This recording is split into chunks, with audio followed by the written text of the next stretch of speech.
player. Not all of them make it to the top, make it to international level. Some are amateurs, some they just love playing the game. But sometimes accidents do happen in any sport. And of course there are times when you get past the 50, 60, 70 mark, sometimes they need assistance.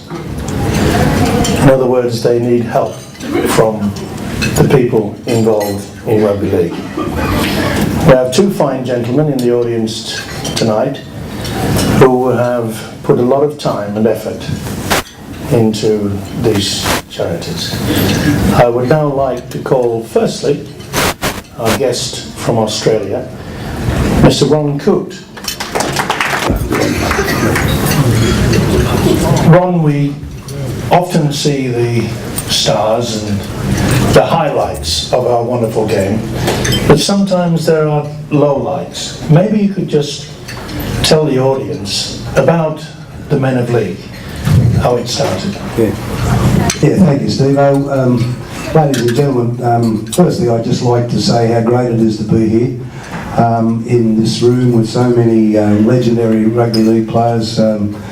You know, I don't want to start mentioning names, but I think I've got to sort of talk about Alex Murphy. Typical of what a Men of League function is. All these, when we come together, and the great friendship and camaraderie that's in the room is something special. And I just got to tell you, it's no different here tonight. The laughing and the joking, and it's the great game of rugby league which bonds us all together and allows us to mingle and the friendship that goes on. Men of League has been going for 12 years in Australia. We started in a small gathering of 120 people at the New South Wales Rugby League Club, and from there we've blossomed into having 24,000 members in our organisation, and we've been able to raise money for.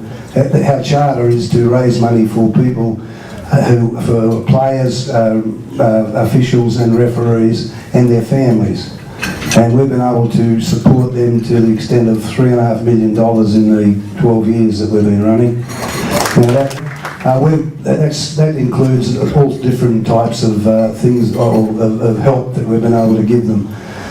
People need money to go from a town to a major city because they've got cancer therapy. So we don't give out money, but we give out food vouchers so as they can use their pension money or whatever on petrol, and use our vouchers which we give them to buy food for their tables. Others, we've fixed up their houses to. If they've had a stroke or something, we can fix up their house so as they can get in and out of the shower, because all that, when they've got hobs and things like that in showers, that's always a problem when you've got to try and stagger around, and we do that. We help those sort of people. And there's kids who are struggling, we've been able to help them. We also do scholarships for a lot of players who sort of don't make it, come into the game as a 16-year-old kid comes in and he thinks he's going to be the next NRL star in our country, and unfortunately at 20 or 21 he doesn't make it. Well, we pick those people up, and a lot of them are too embarrassed to go back to the country town where they come from, because they've left the country town as going to be a star, and they don't want to go back there for obvious reasons. Well, those kids, we've got a thing that we call a scholarship, which is a $5,000 on different occasions, or we do it all different amounts of money, but roughly around $5,000. And we give them that, and we mentor them and help them to find a job, and however we can help them. And that's basically a lot of the things we do.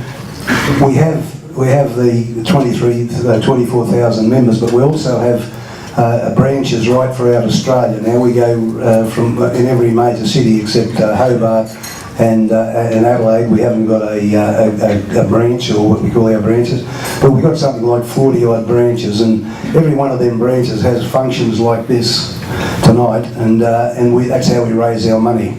And those people, we've got 500 volunteers, and all those volunteers put in their time to support the organisation in all different ways, like helping with the functions and that sort of stuff. But they also they do hospital visits and sick visits. So we've been going 12 years, so we're pretty well organised with all that. And basically that's what we do with our branches. They raise money. Now that was what it used to be like until a couple of years or to 12 months ago, and then the new commission come in, and they've been very supportive of us, and they're helping us to. They're actually funding a new CEO to the Mental League, which the lady who started last Thursday I should say, and she started, and she's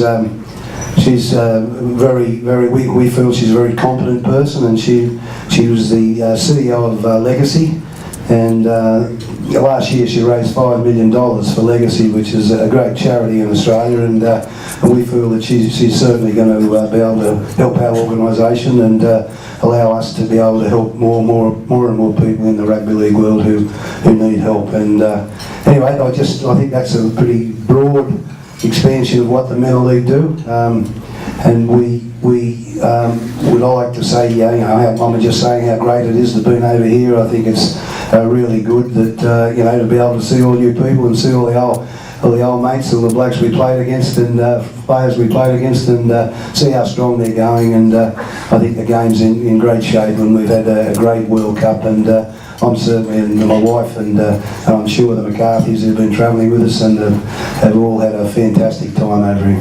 And we're looking forward to seeing the game on Saturday, and thank you, and we hope we can do it again in 4 years' time. Thank you.